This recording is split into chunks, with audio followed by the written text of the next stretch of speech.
Okay, hi guys. I have you like my new table settings. So basically, aku pingin, memang ini hal yang udah sering sekali aku omongin ya, untuk yang memang udah ngerti. So karena memang aku tahu yang kayak gini akan selalu ada, dan I say to myself that I shouldn't be tired of reminding you guys about this kind of stuff. So aku akan ngomong lagi tentang apa sih reading, coaching itu tuh apa. So first of all, aku pengen ngasih tahu gini. Sorry. Banyak di luar sana orang-orang juga yang they don't believe in tarot or like occult things, astrology, tarot, anything like that. Banyak di luar sana orang yang masih they don't believe in this kind of stuff. But that's okay. The thing is, mereka mampu menjalani hidupnya dengan tidak punya interest sama sekali di dalam bidang seperti itu, ya fine, which is good for them gitu. Karena the point is how you actually find the true happiness and peacefulness in your life. Jadi intinya adalah bagaimana kamu bisa mendapatkan yang namanya kebahagiaan dan kedamaian dengan bantuan tarot atau coaching atau whatever it is gitu.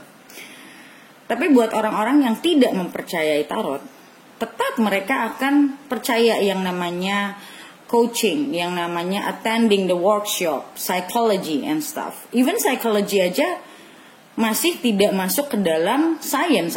It's not pure science, ya. Jadi di sini aku pingin ngingetin sekali lagi fungsinya masing-masing, karena ini dua hal yang berbeda. Antara tarot dan coaching ini dua hal yang berbeda. Dari perspektifku pribadi, tarot itu digunakan seperti kita menggunakan pikiran. Pikiran kita, seperti yang sering aku bilang, pikiran kita itu seperti pedang bermata dua. Yang mana kita mau pakai pikiran kita untuk sesuatu yang bermanfaat untuk hidup kita, atau justru sebaliknya, it can enslave us. Kita malah menjadi dalam tanda kutip budak dari pikiran kita sendiri. Itu orang-orang yang masih belum aware sama dirinya, orang-orang yang masih belum conscious sama dirinya, itu akan memakai pikirannya ke hal yang kedua tadi. Mereka akan menjadi budak atas pikirannya sendiri. So di sini fungsi tarot sebetulnya, kalau kamu bisa melihat tarot itu sebagai satu alat untuk mengambil energi, kasarnya mendownload energi, dan kamu bisa melihat tarot secara objektif, itu akan menguntungkan kamu. Jadi setidaknya kamu tahu sekarang energi yang bermain di dalam hidup kamu itu seperti apa. Hanya untuk kamu tahu sebenarnya. Dan kalau kita bicara tentang yang kedua, ya, yang tadi aku bilang seperti double edged sword, pedang bermata dua. Sisi buruknya adalah kita jadi terpaku sama omongan dari tarot itu sendiri. Tapi sebenarnya bukan salah tarotnya, tapi salah pemikiran kita. Salah bagaimana kita mengambil mengambil jawaban dari si tarot itu. Karena banyak orang yang akhirnya they putting their life on hold just because seorang reader bilang, oh kamu akan balik lagi. Terus mereka jadi tidak, dalam hidupnya itu mereka akan menunggu. Akhirnya mereka punya satu expectation berlebihan, yang dimana mereka akhirnya tidak melakukan satu perubahan untuk hidupnya. Nah ini satu kesalahan besar yang sering sekali aku temui gitu. Dan satu hal lagi, Mungkin ini untuk beberapa orang mungkin tidak setuju, but never mind ya. Setiap orang punya pemikiran sendiri-sendiri. Tapi buat aku, karena aku pernah menjalani satu proses hidup di mana I was addicted to tarot, aku bisa bicara dari pengalamanku pribadi. Tarot itu aku pakai saat I was in my lowest moment in life. Jadi justru pada saat aku tidak merasa ada yang membimbing, dan saat itu egoku juga masih sangat besar, dan rasa takutku pun juga masih sangat besar. So aku menggunakan tarot yang dibacakan oleh tarot reader, of course, sebagai alat untuk tanpa aku sadari menginginkan sesuatu yang aku inginkan. Aku ingin mendengar apa yang aku ingin dengar gitu loh. Dan sering aku bilang, apakah hal itu sebenarnya membantu aku saat itu? Tidak. Sejujurnya tidak. Tapi sebenarnya nggak masalah dalam saat kamu lagi in your lowest moment, di saat fear kamu masih terlalu besar, di saat ego kamu masih terlalu besar, kamu pakai tarot untuk membuat kamu feel at ease, ya, untuk membuat kamu ngerasa tenang karena ada sesuatu yang sangat ingin kamu tahu karena fear kamu sangat besar. Sebenarnya sah-sah aja, boleh. Makanya kenapa aku pernah bilang, tarot itu sebenarnya bisa juga difungsikan sebagai painkiller. Tapi pertanyaannya adalah, how far can you go with that? Karena akan ada satu momen di mana kamu harus kamu akan tersadar kalau itu semua tidak membantu kamu sebetulnya.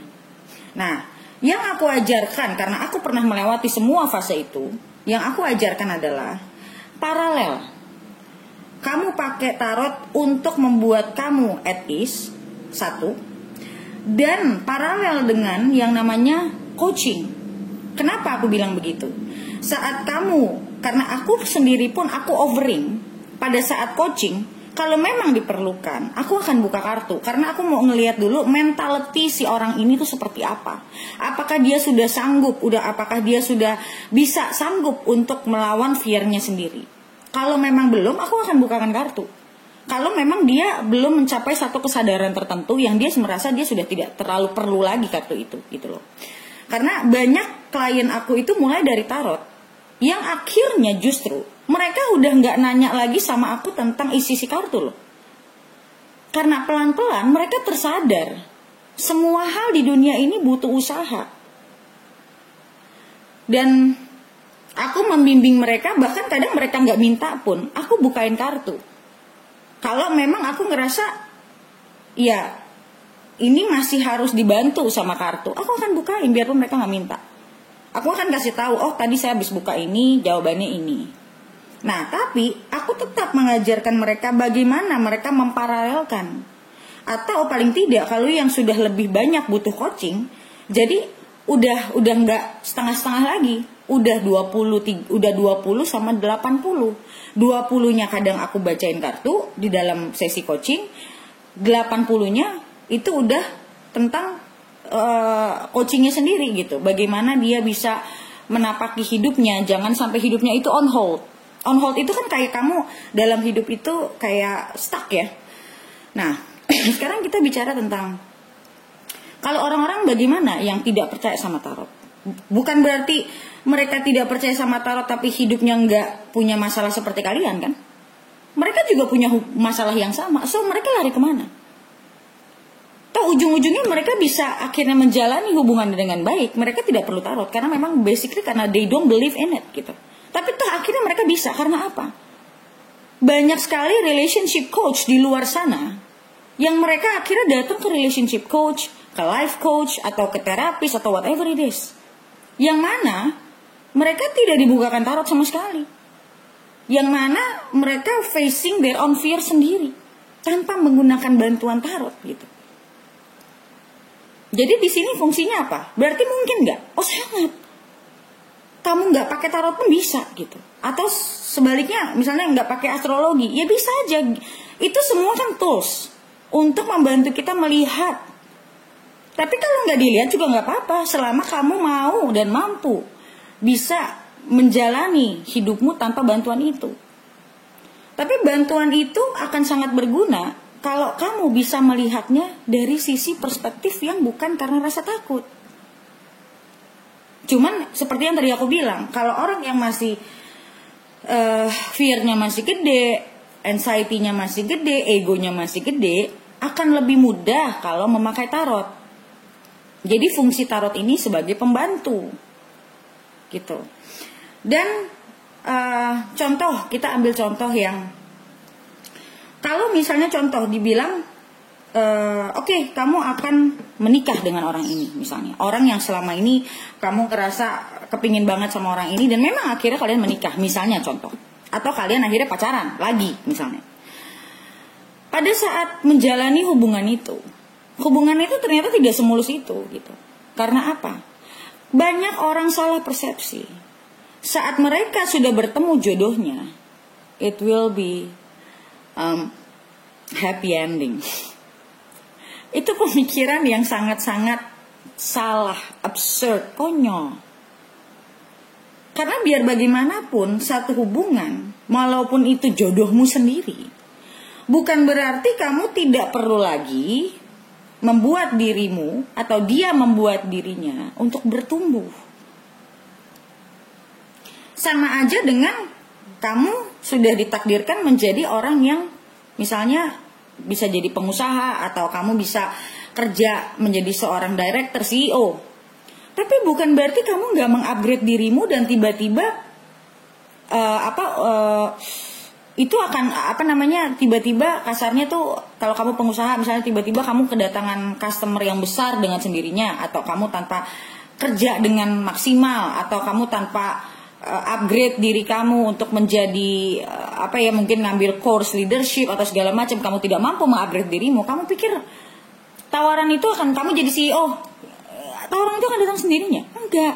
So walaupun kamu sudah ditakdirkan punya jalan hidup, dalam artian kamu bisa menjadi seseorang yang kayak kita bicara tentang top management, atau kamu ditakdirkan menjadi seorang top leader, tapi bukan berarti kamu nggak perlu untuk mengupgrade dirimu untuk sampai sana.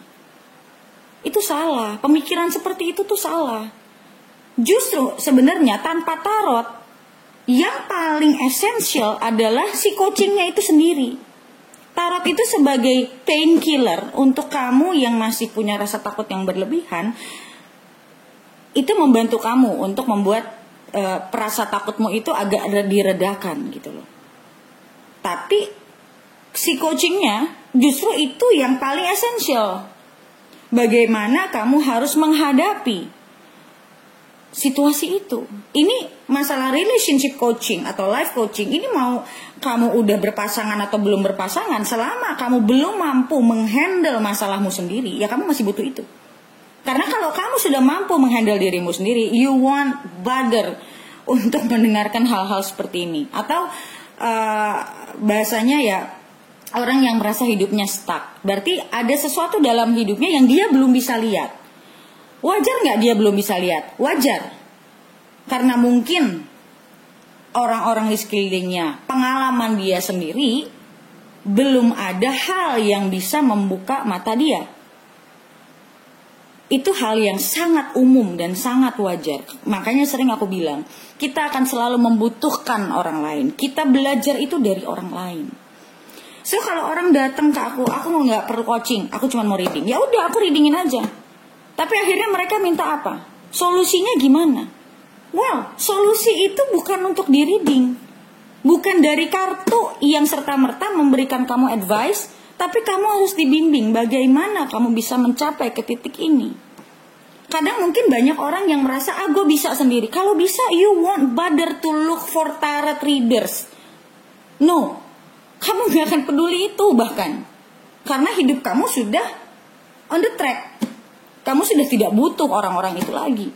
Itu beda cerita. Tapi kalau kamu masih selalu berpikir bagaimana, kamu masih complaining tentang masalah hubunganmu, itu berarti ada hal yang belum kamu sadari, yang belum kamu ngerti, dan itu tidak bisa dibuka oleh tarot. Karena itu kerjaan seorang reader, kerjaan seorang coach, seorang terapis, seorang psychologist, psikoterapis, untuk bisa ngelihat masalah kamu itu adanya di mana. Kalaupun kartu itu membuka, tapi orang yang membaca itu tidak mampu melihat your core problem, dan orang itu tidak mampu karena mungkin dia tidak punya pengalaman, dia tidak mampu bisa melihat segala hal dengan jernih, otomatis dia juga nggak akan pernah bisa ngasih tahu kamu harus bagaimana. So, bukan masalah tentang advice-nya, solusinya aku harus gimana, tolong diliatin dong dari kartu. Itu bukan kerjaan tarot. Tarot itu hanya membaca energi apa yang sekarang bermain di kamu, kedepannya bagaimana, tapi bukan kartu yang sorting your problems. Bukan kartu yang ngasih tahu kamu, ngebimbing kamu, itu bukan kartu. Tapi manusianya, tanpa kartu pun aku bisa tahu masalah orang. Dengan dia ngobrol sama aku, dengan dia cerita sama aku tahu, nggak usah pakai kartu. Karena aku tahu ini orang masalahnya ada di mana. Nah, itu kerjaannya tuh life coach. Jadi tidak semua hal kamu bisa tanya ke kartu. Gak bisa. Kayak misal contoh, kamu bakalan berapa tahun lagi misalnya kamu bakalan dapat jabatan baru nih, kelihatannya keuangan kamu naik. Terus kamu ya udah nungguin setahun lewat, kok nggak ada ya? 2 tahun lewat, kok nggak ada ya? Karena apa? Mungkin akan ada, tapi tidak akan sebesar itu. Yang namanya hidup manusia itu kayak roda. Nanti kamu akan ada di bawah, kamu akan ada di atas. Pada saat si reader itu membacakan kamu akan ada di atas, kamu udah berpikirnya ekspektasinya kemana-mana.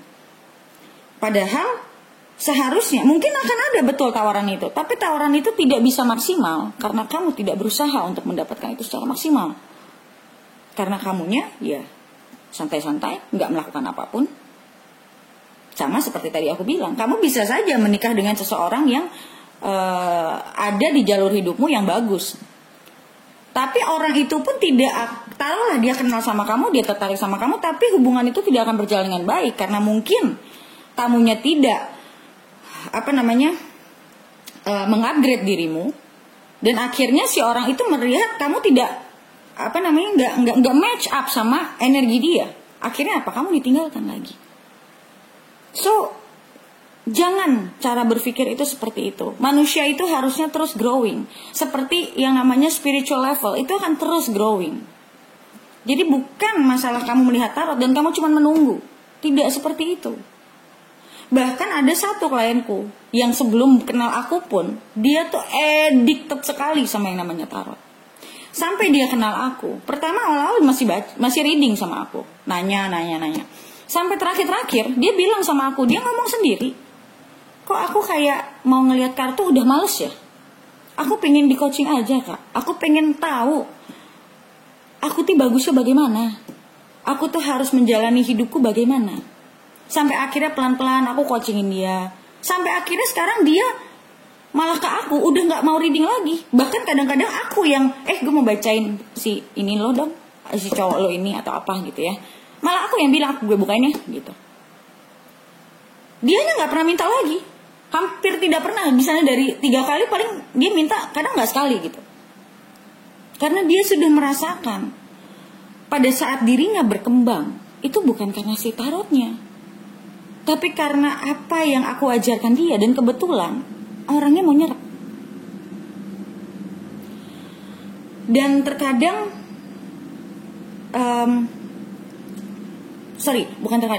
orang-orang di luar sana yang tadi aku bilang, yang mereka tidak percaya sama tarot, toh hidupnya baik-baik saja. Mereka bisa saja menjalani semuanya. Karena apa? Karena yang tadi aku bilang, tarot, astrologi dan apa itu sebagai hal yang membantu kita. Kita membuat kita jadi tahu. Tapi kalau itu pun tidak ada, nggak masalah. Hidup akan tetap berjalan selama kita manusianya mau belajar, mau terus berusaha, mau terus berkembang. That's the point.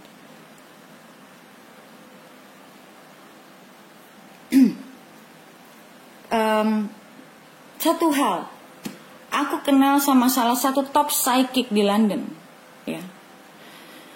Dan udah lama dia pernah ngomong sama aku. Dia bilang, nanti mantanmu akan kembali lagi. Udah lama dia ngomongin ke aku kayak gitu. Tapi aku selalu berpikir yang, well, maybe. Aku gak meragukan dia, tapi aku juga tidak 100% mempercayai dia. Ditambah lagi aku berpikir apa? Aku tidak mau hidupku itu stuck cuman gara-gara satu orang. Aku tidak mau. Aku cuman berpikir apa? Well, with him or not with him, I need to change. I need to grow. Dengan dia, ujungnya atau tidak dengan dia. Sampai ada salah satu astrologer itu pernah bilang, manusia itu 7 kali direinkarnasi pun belum tentu akan bisa mengerti the mystery of this universe. 7 kali reinkarnasi pun belum sanggup. So apa? Tetap manusia itu tidak akan pernah pasti dalam memprediksi sesuatu. Even astrologi yang udah menurutku lumayan accurate aja, nggak mungkin nggak ada miss-nya. So di sini kita melihat seberapa pintarnya kamu, seberapa teknologi maju di dunia ini, tidak akan pernah bisa benar-benar memprediksi kehidupan manusia secara akurat 100%, itu nggak mungkin. So open your mind for that. Jangan membuat diri kamu terkungkung dalam satu hal di dalam hidupmu. Yang makanya sering aku bilang, ini adalah satu pelajaran. Lihatnya sebagai lesson. Lesson itu kan berarti sesuatu yang harus kamu pecahkan. Ada yang harus kamu perbaiki. Ya di dirimu sendiri. Dan sering aku bilang, yang namanya spiritual journey itu dijalani sendiri. Tidak ada yang berjalan bersama kamu, itu nggak ada. Orang-orang di luar kamu itu hanya bisa membimbing, mensupport, tapi mereka tetap di luar jalan itu. Nggak ada satupun manusia yang menjalani spiritual journey itu yang tidak sendirian. Karena kamu yang akan merasakan sakitnya, kamu yang akan merasakan tekanannya, kamu yang akan merasakannya sendiri. Orang lain tidak akan pernah bisa merasakan apa yang kamu rasakan secara exact. Kamu bagiin rasanya, itu nggak bisa. Ya kamu yang rasain sendiri. So pada intinya adalah bikin itu paralel. Kalau memang kamu belum sanggup totally untuk only do the coaching. Kalau kamu belum sanggup untuk itu, bikin itu paralel. Nggak apa-apa, sampai kamu mampu aja. Tapi sebelum kamu mampu, ya nggak usah bohongin dirimu juga. Selama kamu belum bisa, kamu masih mau nanya tarot, ya nggak apa-apa, nggak salah kok. Tapi lakukan itu secara paralel. Jadi kamunya berkembang, selama kamu ikut berkembang, si penasaran itu juga nggak akan, karena pada saat kamu awaken, kamu aware, si penasaran itu pelan-pelan akan memudar dengan sendirinya. Boleh, mungkin beberapa klienku yang memang udah sama aku banyakan yang mereka rata-rata aku lihat mereka mereka itu silent reader, silent watcher, ya, silent viewers. Di channelku biasanya yang kayak gitu-gitu malah mereka silent. Mungkin boleh beberapa dari kalian yang pernah coaching sama aku kasih masukan mungkin untuk yang lain di komen di video ini, apa yang kalian dapatkan lebih bermanfaat mana, di readingnya sendiri atau di coachingnya. Manfaat yang kalian rasakan untuk diri kalian sendiri melihat kehidupan itu seperti apa. Tapi memang orang-orang yang di coaching aku perhatikan, apalagi yang rajin ya, mereka itu orang-orang yang sudah sadar akan kebutuhan jiwanya. Dan mereka itu orang-orang yang menurutku secara mind, pikiran mereka itu sudah dibukakan oleh universe. Dan mereka itu lebih mudah untuk masuk ke dalam si spiritual journey yang benar. Karena apa yang aku ngomongin ke mereka, rata-rata mereka bisa filtering di dalam pikiran mereka. Mereka itu, aku banyak klien yang udah dibilang banyak banget enggak, tapi ada yang aku ngomongin itu mereka itu udah bisa terimanya dengan sangat baik gitu. Dengan sangat baik.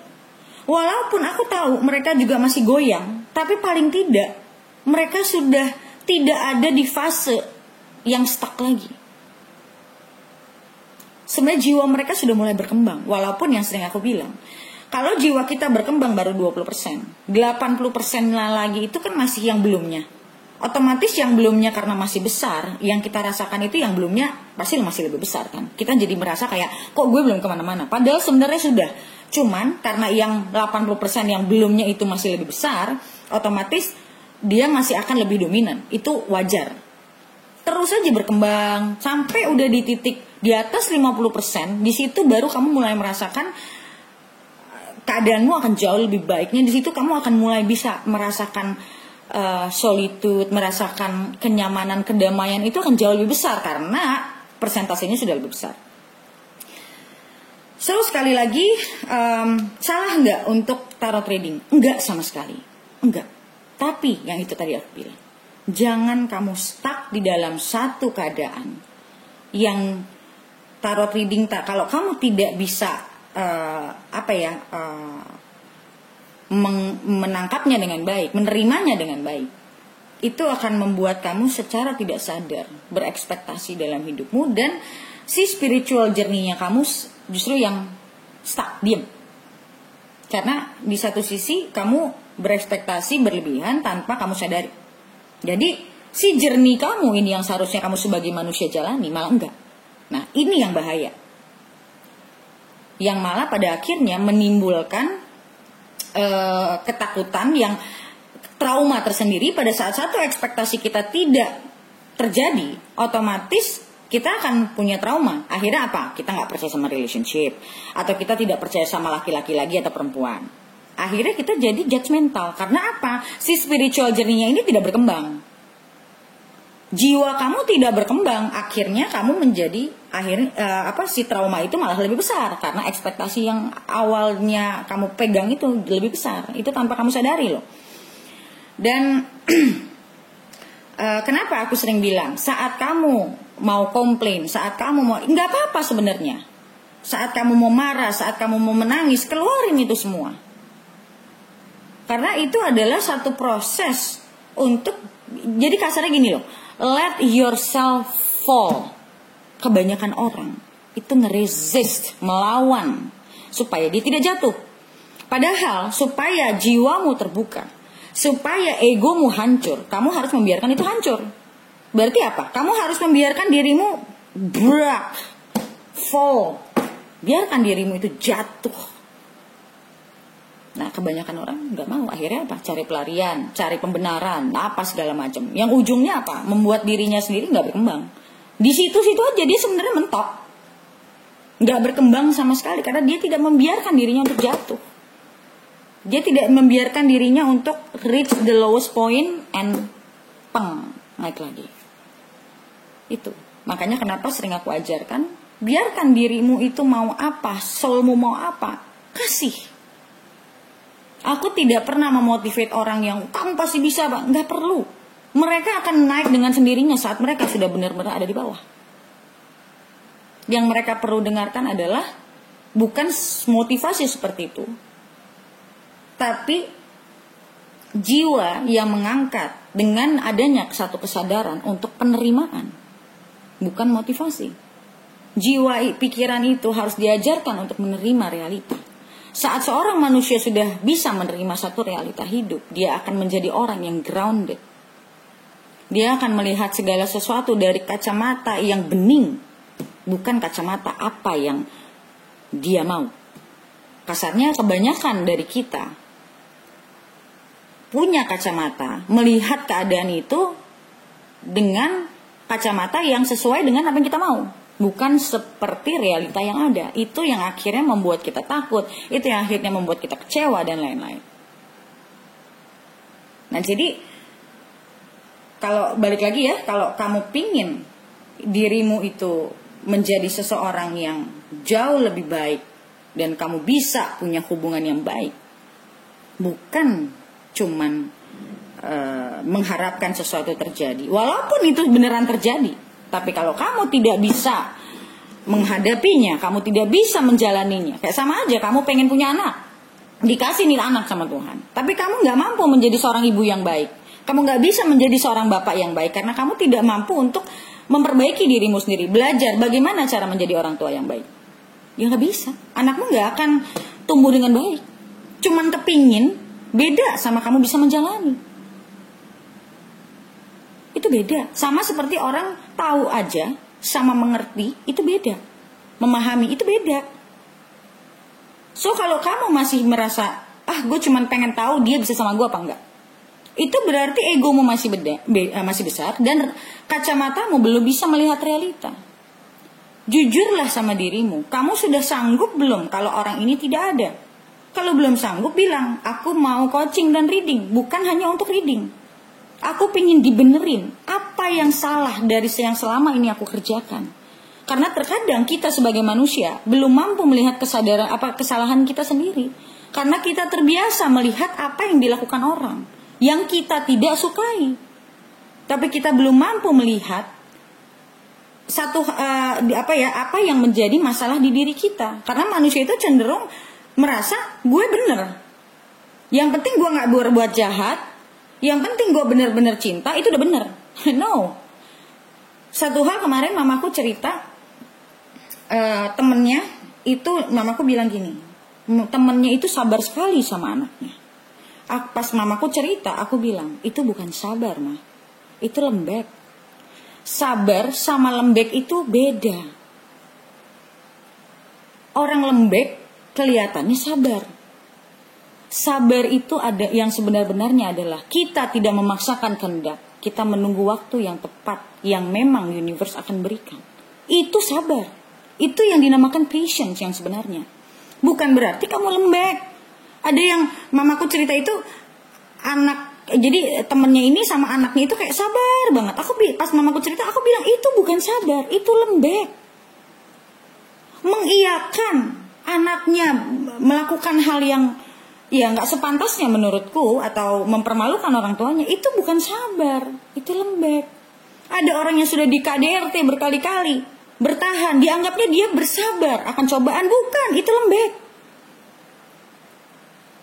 Caranya nggak seperti itu. Kamu harus bisa membedakan yang mana lembek, yang mana sabar. Kalau sabar itu yang tadi aku bilang, kalian tidak memaksakan kehendak, kalian percaya kalau saatnya tepat universe pasti akan mendatangkan. Dan kalian tetap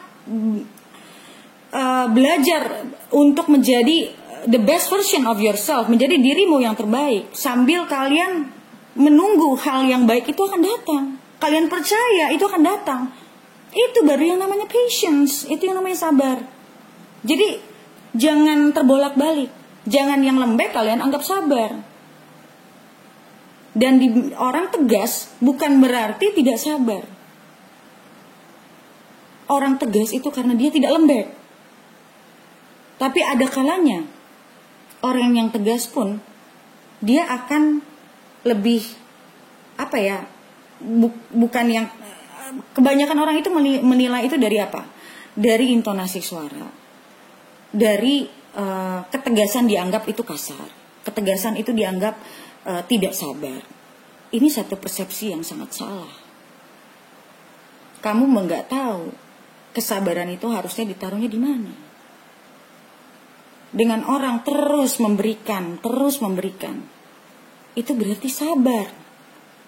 Bukan melihat dari intonasi orang, dari bagaimana cara orang menegaskan sesuatu. Kalian menganggap itu bukan sabar. Oh, salah. Nah, ini aja sebenarnya in our society hal-hal seperti ini aja masih banyak yang belum paham sebetulnya. Nah, jadi kalian itu harus menjalani itu dua-duanya. Kalau memang kalian cuma satu aja belum sanggup. Karena apa? Banyak orang di luar sana yang tidak mengerti tarot, tidak percaya tarot, tapi toh hidupnya bisa baik. Karena apa? Mereka belajar untuk melihat ke dalam diri. Yang gak mampu ya mereka coaching. Banyak relationship coach di Amerika, di Eropa itu banyak sekali. bagaimana mengajarkan orang yang mereka tidak sadari apa yang diinginkan oleh perempuan, apa yang diinginkan oleh laki-laki. Kebanyakan saling tidak sadar. Kebanyakan perempuan, karena kebanyakan perempuan itu main emosi. Segala sesuatu dilihat dari sudut pandangnya dia sendiri. Kalau kita manusia yang sudah mau belajar, kita akan bertanya, bukan menghakimi. Bertanya, apa mungkin gue salah ya? Bisa saja selama ini apa yang gue anggap benar, ternyata ini satu kesalahan. Tapi balik lagi, kalau yang egonya masih tinggi, dikasih tahu pun malah yang ada sensitif, malah yang ada baper. Bukan mencoba melihat dari sisi orang yang ngasih tahu. Nah, ini balik lagi kesiapan kita untuk mau seberapa besar kita mau merubah diri kita, menerima apa yang salah sama diri kita, memperbaiki. Ini orang, kalau kita bilang orang yang mencoba untuk rendah hati, mengakui, oh ternyata selama ini gue salah ya menilai, ternyata selama ini gue juga punya salah ya. Akhirnya malu sendiri karena apa? Kita selalu menunjuk yang di luar, padahal sebetulnya belum tentu itu salah kita. Aku pernah kok dalam keadaan seperti itu, untuk hal kecil sekali sebenarnya, sampai aku malu sendiri gitu. Selama ini aku menunjuk dia, tapi ternyata setelah aku sadar, ternyata aku yang punya banyak ekspektasi saat itu. Itu malu sendiri pada saat aku sadar gitu. Nah, cuman ada orang-orang yang bisa sadar sendiri, ada orang-orang yang butuh orang lain untuk menyadarkan dia gitu. Nah, nggak ada salahnya kita bertanya kan, gue udah bener belum nih? Ya kalau udah bener ya lanjutin, apa yang belum bener ya kita benerin. Gampang kan? Jadi nggak usah dibikin satu drama yang besar gitu loh. Karena intinya kita mau maju, kita mau bener. Intinya cuma itu. Okay? So I was thinking like this video maybe only 15 minutes or 20. So eventually it end up like 37 minutes. Anyway, thank you so much guys for watching, and as I hope that with this video banyak orang yang mulai pelan-pelan terbuka pikirannya bagaimana menuju hidup yang bahagia dan damai itu melewati hal seperti apa. Okay? And I'll see you again in next video. Bye.